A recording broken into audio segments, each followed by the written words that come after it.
하나님의 말씀 에스더 1장 12절의 말씀을 함께 봉독하겠습니다. 구약 성경 에스더 1장 12절의 말씀입니다.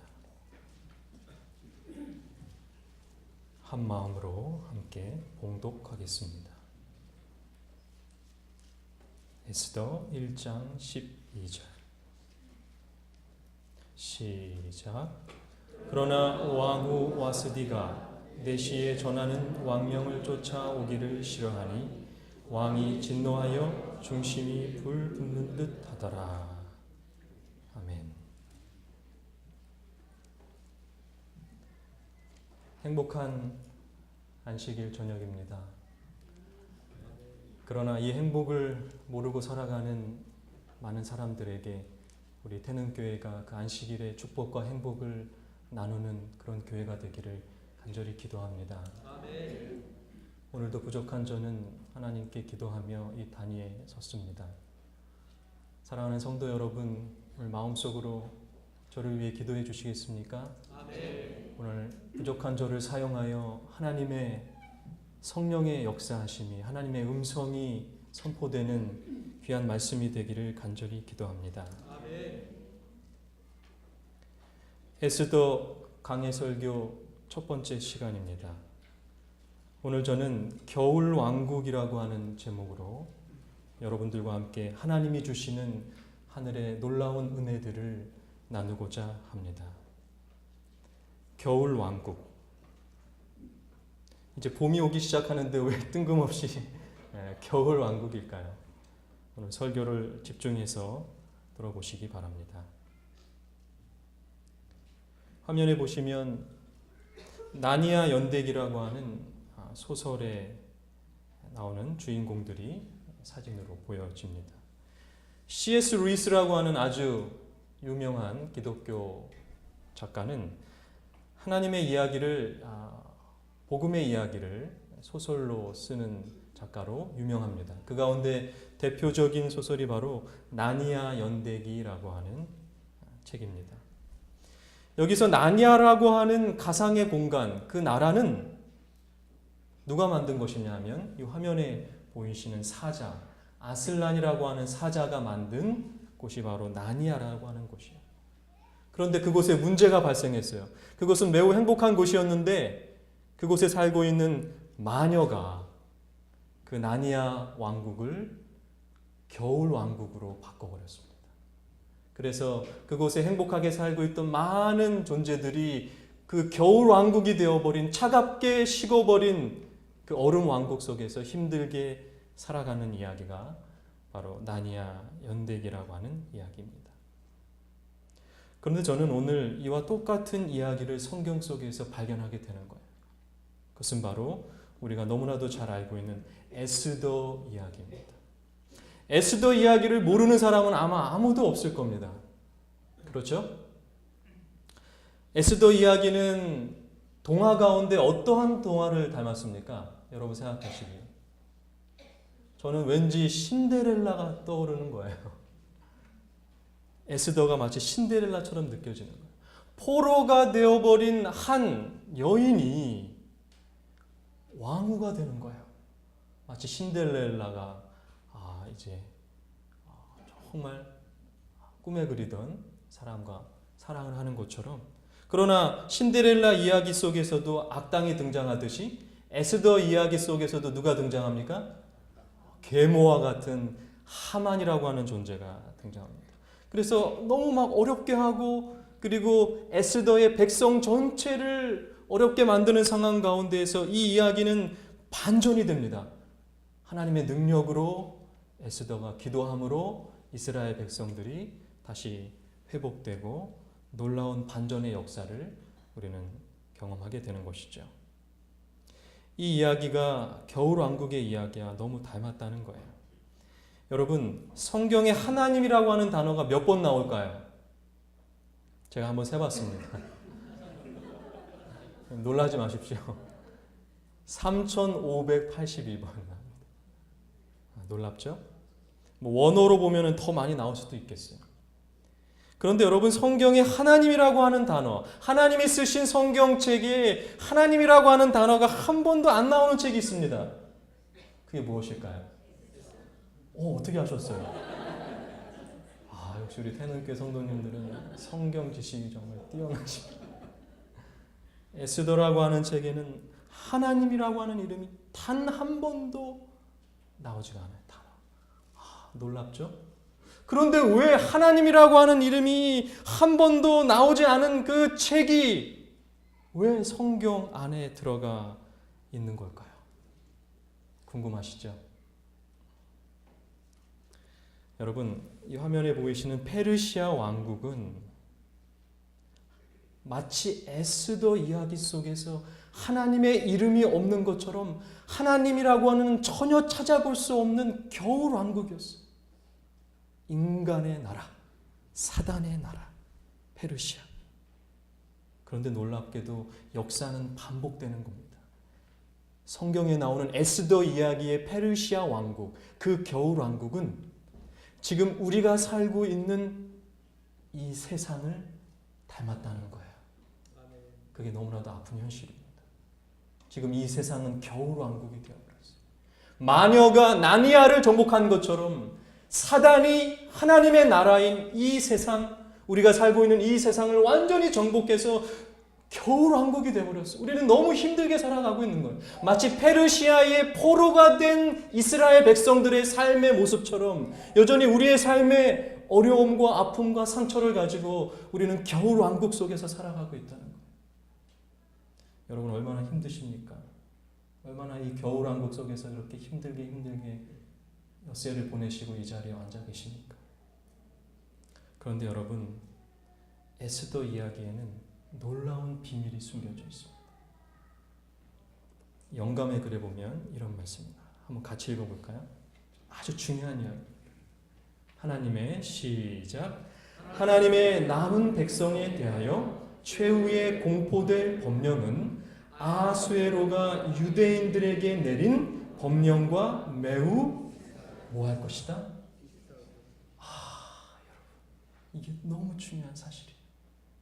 에스더 이야기에는 그냥 아이들이 좋아하는 그런 정말 드라마틱한 이야기를 뛰어넘는 하나님의 놀라운 비밀이 숨겨져 있는데, 그것은 바로 남은 백성들에게 제7일 안식일 예수 재림교인들만이 가지고 있는 일요일 법령에 대한 부분이 성경적으로 언급되어 있는 책, 상징적으로 표현되어진 책이 바로 에스더서라는 것입니다. 참으로 놀라운 책이에요. 에스더서는 우리가 생각한 것처럼 지극히 하나님이 나오지 않는 그냥 지극히 개인적인 동화책의 이야기가 아니고 제7일 안식일 예수 재림교회 남은 무리들이 앞으로 겪게 될 일요일 법령에 대하여 표상적으로 보여주는 놀라운 책이라는 거예요. 저는 때로는 전도회를 가거나 사경회를 갈 때에 이 에스더서를 본문으로 설교하기를 즐겨합니다. 그것은 제 나름대로 하나님께 받은 저의 사명이라는 생각이 들어서 그래요. 여러분, 제게 주어진 금요일과 화요일 저녁 계속해서 이어지는 그 에스더 설교를 한번 주목해서 들어보시기를 바랍니다. 그리고 우리 모두가 겨울 왕국에 살아가는 우리 모두가 아수에로 왕의 법령 가운데 이제 처하게 될 우리의 운명을 어떻게 하나님의 뜻대로 승리하며 살아갈 수 있는지에 대한 그 방법들을 발견하게 되시기를 간절히 기도합니다. 오늘 저는 에스더 1장을 통해서 사단의 왕국이 추구하는 가치에 대하여 함께 나누어 보려고 합니다. 사단의 왕국이 추구하는 가치, 그 첫 번째입니다. 에스더 1장 1절을 제가 읽겠습니다. 이 일은 아수에로 왕 때에 된 것이니 아수에로는 인도로 구수까지 127도를 치례하는 왕이라. 자, 여러분, 아수에로 왕이 다스렸던 페르시아의 그 규모가 어느 정도인지 에스더 1장 1절은 그것을 설명하고 시작하고 있어요. 그런데 이것이 어느 정도인지 감이 안 오시죠? 제가 사진을 준비했습니다. 그 당시 페르시아 제국은 전 세계를 정복했다고 해도 과언이 아닐 정도로 굉장히 넓은 땅을 차지하고 있었던 놀라운 제국이었습니다. 자, 6절입니다. 백색, 녹색, 청색, 희장을 자색 가는 배줄로 대리석 기둥 은고리에 메고 금과 은으로 만든 걸상을 화반석, 백석, 운모석, 흑석을 깐 땅에 진설하고 금잔으로 마시게 하니 잔의 식양이 각기 다르고 왕의 풍부한 대로 어주가 한이 없으며. 지금 페르시아 이 제국이 어느 정도의 재력을 가지고 있는지를 에스더 1장 6절이 설명하고 있는데요. 여러분 주목해 보십시오. 역사가들은요, 심지어 군대의 병사들이 사용하는 텐트도 페르시아 시대 때에 금으로 이루어졌다라고 언급하고 있습니다. 여러분 놀라운 일이죠. 페르시아 제국은 우리가 생각했던 것보다 더 놀라운 그런 재력을 가지고 있었던 나라였음을 우리는 성경을 통하여, 역사의 기록을 통하여 확인할 수 있다는 거예요. 바로 이것입니다. 사단의 왕국이 추구하는 가치, 그 첫 번째는 물질 만능주의. 한번 따라해 보실까요? 시작. 물질 만능주의. 페르시아 왕국은 돈이, 물질이 삶의 가장 중요한 가치를 차지하고 있는 대표적인 나라였음이 증명되는 것입니다. 모든 것이 돈과 연관되어 있는 나라, 그 나라, 겨울왕국. 제가 물질 만능주의를 좀 설명을 적어 보았는데요. 제가 한번 읽어보겠습니다. 물질 만능주의가 우리의 삶에 어떠한 영향을 끼치는가? 지나친 개인주의와 이기주의로 이어지고 갖가지 사회의 문제를 낳게 되고, 돈이 없는 사람은 수단과 방법을 가리지 않고 돈을 모으는 데 집착하고, 돈이 있는 사람들은 더 많은 돈을 버는 데 몰두하는 사회, 각종 사회 범죄가 늘어날 수밖에 없는 사회. 같은 범죄를 저지르고도 돈 있는 사람은 풀려나고 돈 없는 사람은 감옥에서 고생한다는 그 유전무죄, 무전유죄라고 하는 말이 생겨나는 사회. 학력으로 사람을 평가하는 현상이 생기게 되고 몇몇 명문대학에 자식들을 보내기 위하여 고액 과외가 유행하는 그러한 사회라는 거예요. 그것이 바로 페르시아였습니다. 그런데 여러분, 정말 마음이 아픈 사실은 바로 1장 5절입니다. 우리는 1장 5절을 주목해야 돼요. 이 날이 다음에 왕이 또 도성 수산 대소 인민을 위하여 왕궁 후원들에서 7일 동안 잔치를 베풀세. 여러분, 이 성경절은 무엇을 의미할까요? 놀랍게도 아하수에로 왕은 귀족들에게만 파티를 허락했던 것이 아니요, 대소 인민을 위하여 7일 동안 뭐를 베풀었어요? 잔치를 베풀었어요. 물질 만능주의는 물질을 많이 가지고 있었던 귀족 계층들, 왕족들에게만 해당됐던 것이 아니라 아하수에로 왕은 대소인민, 모든 백성들, 여기에는 하나님의 백성인 포로가 되어버린 이스라엘 백성도 포함되어 있다는 사실이에요. 하나님의 백성들도 왕이 베푼 그 7일 동안의 잔치 먹고 마시면서 물질 만능주의에 저절로 그 가치 속으로 빠져들어가고 있다. 여러분의 삶은 어떻습니까? 겨울왕국, 물질 만능주의의 시대에 살아가고 있는 우리들의 삶 가운데 그리스도인의 삶은 과연 물질 만능주의에서 벗어난 삶일까요? 여러분들의 삶은 어떻습니까? 저의 삶은 어떻습니까? 제7일 안식일 예수 재림교회 남은 무리들, 태는교회 성도들의 삶의 모습 가운데 물질 만능주의의 가치는 있습니까? 없습니까?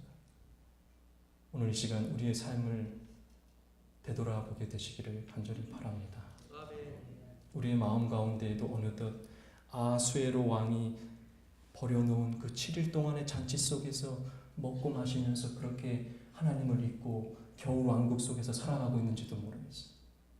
저는 어렸을 때부터 매우 가난한 집에서 살았습니다. 물질이라고는 그렇게 넉넉하지 않은 집안이었어요. 그런 집안에 살고 있는 저는 절대 물질 만능주의라고 하는 가치와 정반대로 살아갈 수 있겠다라고 하는 나름의 자신감이 있었습니다. 그런데 여러분, 저에게 아주 귀한 물질이 생긴 거예요. 제가 상당학을 공부하는데 그 없는 형편에 공부 열심히 하라고 저희 어머니 아버지가 노트북을 사준 겁니다. 그 당시에 200만 원이 넘는 저희 가정의 형편으로는 도저히 살 수 없는, 그게 너무 소중한 거예요. 부모님의 마음도 생각이 돼요. 보물 1호가 됐어요. 노트북. 강의할 때도 필기하고 설교도 노트북으로 하고 일기도 적고 저의 모든 것이 노트북 속으로 다 들어갔어요. 그런데 어느 날 저희 형이 그 사랑스러운 노트북을 빌려달라는 거예요. 왠지 빌려주기가 싫은 거예요. 그런 느낌 아시죠? 왠지 불안한 느낌. 그러나 형이기 때문에 이제 막 압력을 가하기 때문에 어쩔 수 없이 빌려줬는데 아니나 다를까 노트북이 없어졌다는 거예요. 저는 하늘이 무너지는 줄 알았어요. 그 사실을 듣고 저는 일주일 동안 식음을 전폐하고 하나님께 기도하기 시작해요. 하나님, 노트북을 돌려주십시오. 근데 하나님이 그 기도를 응답해 주시지 않는 거예요. 그러던 어느 날, 일주일이 지난 어느 날 제가 오약봉에 올라가서 그날도 노트북을 위하여 내가 기도해요. 하나님. 근데 전화가 오는 거예요. 저희 어머니가 너무나도 밝은 목소리로, 정훈아, 노트북 찾았다. 네 형 침대 밑에 있더라. 저는 그 순간 물질 망론주의의 허무함을 깨달았어요. 제가 분명히 형의 방을 아주 사사시 뒤졌어요. 침대 밑에. 근데 그 가방이 검은색으로 되어 있었기 때문에 그 어두운 가운데에서 제가 미처 노트북을 발견하지 못한 거예요. 저는 그런 생각을 했어요. 하나님, 왜 제가 그때 형의 방을 뒤졌을 때에 기도의 응답으로 그 노트북을 즉시 찾아주지 않으시고 일주일이라고 하는 그 고통의 시간을 저에게 허락하셨습니까? 그때 저에게 주신 음성은, 정훈아, 네가 나보다 노트북을 더 사랑하더라. 저의 마음 가운데 어느덧 물질 만능이 싹트고 있었어요. 여러분의 삶은 어떻습니까? 물질 만능주의의 결과는 바로 이렇습니다. 돈이 많으면 행복할 줄 알았어요. 겨울 왕국, 페르시아 왕국, 지금 우리가 살고 있는 이 대한민국은 겨울 왕국이 아니라 자살 왕국이 되어버렸습니다. 돈이 가장 많은 부자들이 자살을 합니다. 대한민국의 그 소득별 자살 시도자를 조사를 해봤더니 이 1분이라고 하는 것은 돈을 많이 버는 사람들을 차례대로 한 것입니다. 놀랍게도 돈을 많이 버는 사람들의 자살률이 더 높은 것을 확인할 수가 있어요. 명예를 가지면, 물질 만능주의는 명예까지도 추구하게 하는데, 명예를 가지면 행복할 줄 알았어요. 그러나 수많은 명예를 가진 사람들이 자살을 하고, 대한민국은 심지어 나라의 대통령도 자살을 하는 자살 왕국이 되어버렸습니다.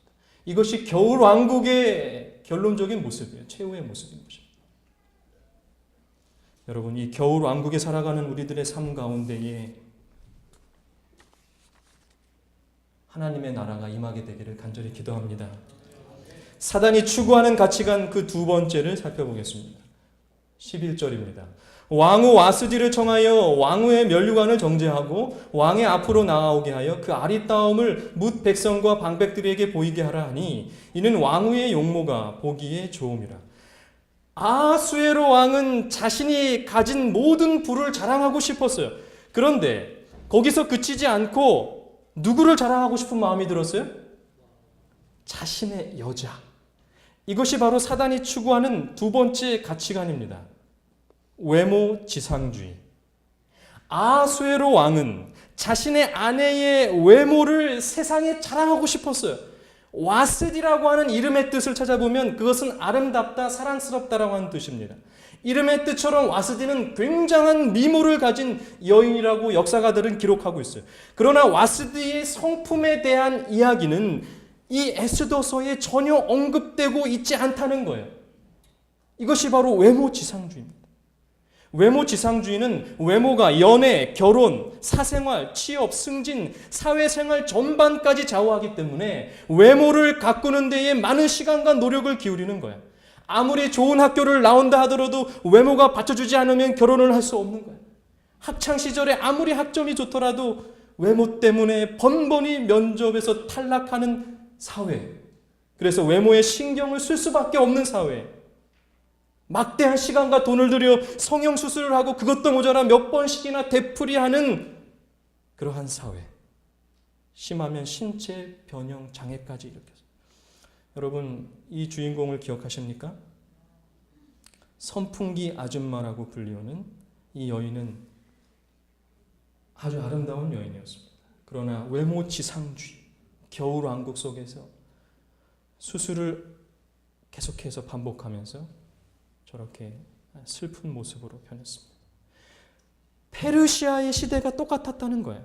세상에서 가장 아름다운 여인을 내 여자로 가지고 있다라고 하는 것이 아하수에로 왕에게는 큰 자랑이었어요.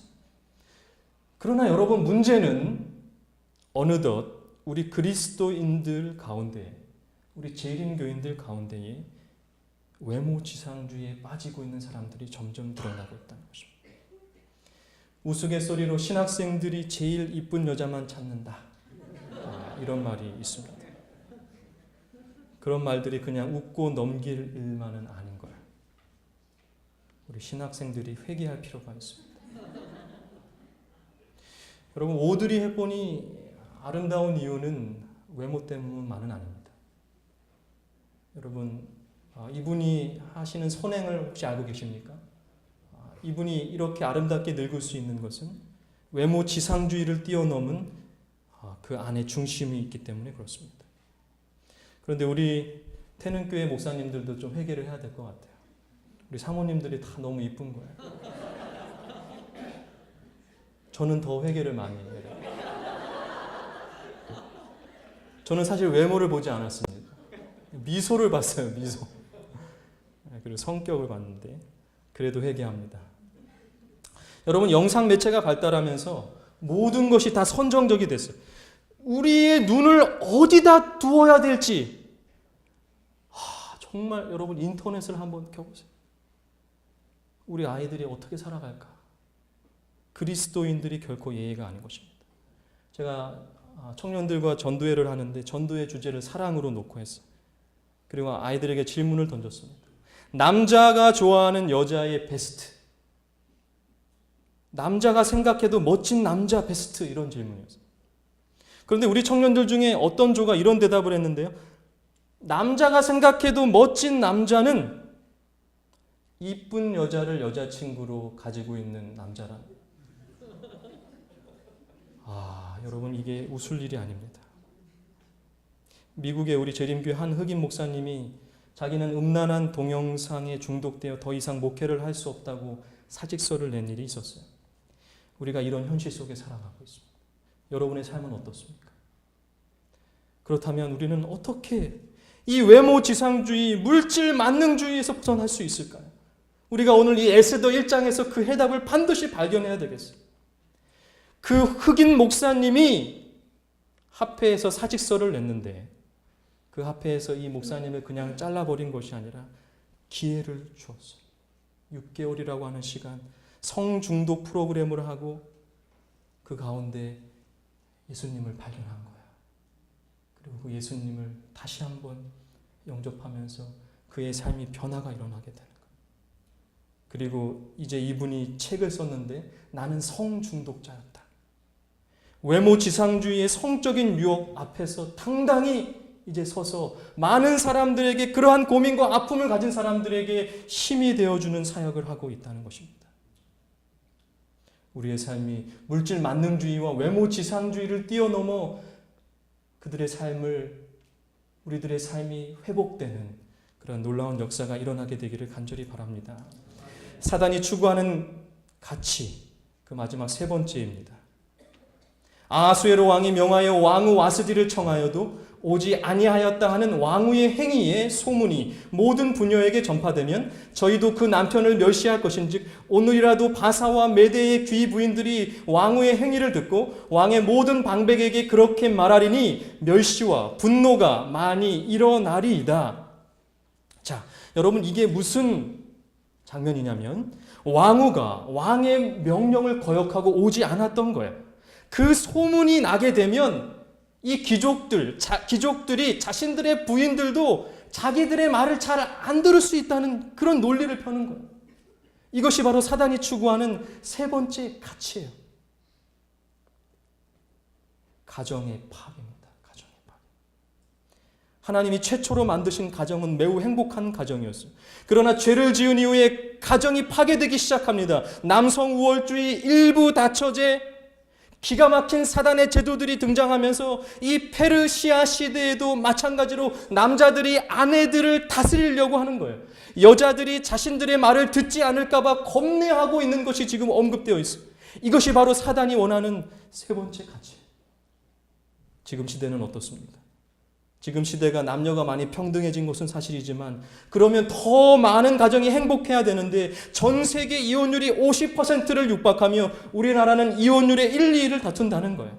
우리가 살고 있는 이 시대가 바로 가정 파괴의 시대인 것입니다. 그리스도인들 역시 가정에 많은 문제를 가지고 살아갑니다. 여러분들의 가정은 어떻습니까? 여러분들의 가정은 정말 행복하십니까? 우리는 어떻게 이 물질 만능주의, 외모 지상주의, 가정의 파괴의 겨울 왕국, 얼음 왕국 가운데에서 벗어날 수 있을까요? 저는 오늘 그 해답을 에스더 1장 12절에서 찾아보았습니다. 여러분, 이 발은 중국 사람들이 전족이라고 불리우는 그 신발을 신기 위해서 발이 완전히 일그러진 모습이에요. 이렇게 작은 신발을 신어야 미인이라는 거예요. 정말 말도 안 되는 세상입니다. 그래서 중국의 여인들, 옛날 여인들의 발이 이렇게 일그러져 버렸어요. 외모 지상주의. 이것이 얼마나 무서운지를 보여주는 것입니다. 중국 지하교회의 지도자였던 칭티넨이라고 하는 사람이 정말 유교 전통을 가진 사람이었는데 예수님을 만나게 됐어요. 그런데 사랑하는 마음 없이 부모님의 뜻에 따라 결혼을 한 전족을 할 정도로 구식적인 그 여인과 결혼을 하게 됩니다. 그래서 나는 더 이상 이렇게 시대 감각도 맞지 않은 이 여인과 살 수 없다 그래서 내쫓아 버렸어. 그런데 예수님을 발견하면서 성령님께서 네 아내를 사랑해라, 에베소서의 말씀을 주시면서 아내를 사랑하라고 계속 음성을 주십니다.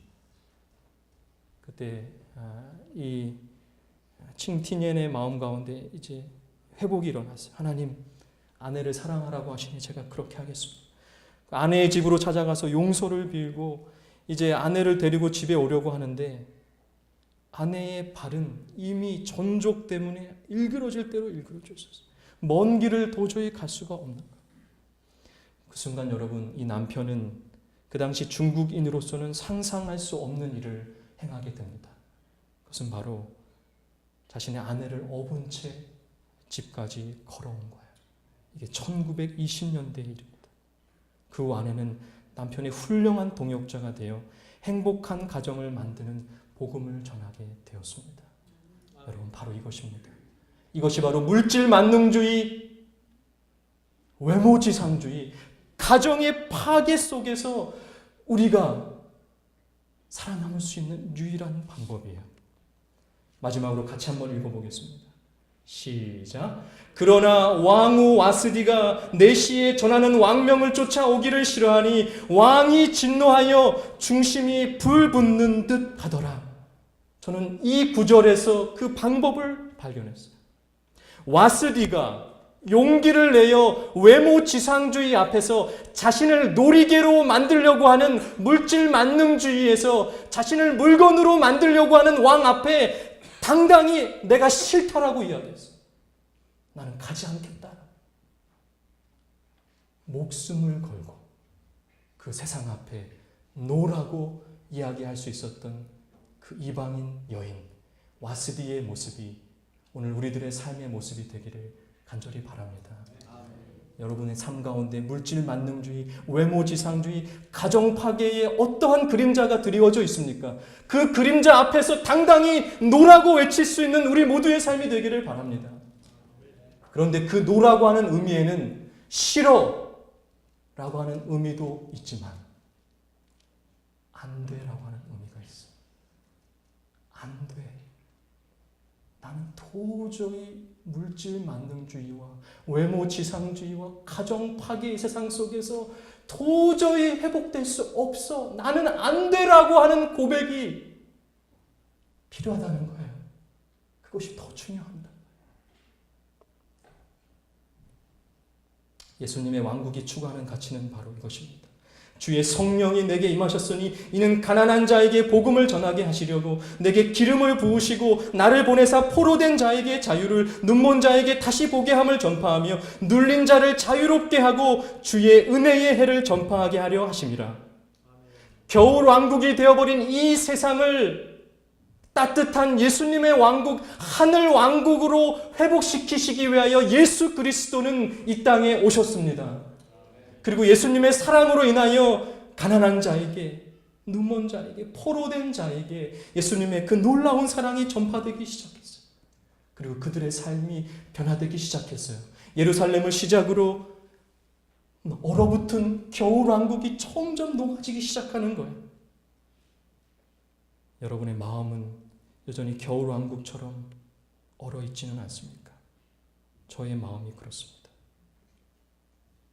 나니아 연대기의 마지막 결론은 이렇습니다. 나니아를 창조한 아슬란 사자는 마녀의 계략에 넘어가서 죽음을 당하게 됩니다. 마치 예수님처럼. 그러나 아슬란은 부활하여 다시 따뜻한 나니아 나라를 회복하는 이야기. 그것이 바로 우리들의 삶의 모습이 되기를 간절히 기도합니다.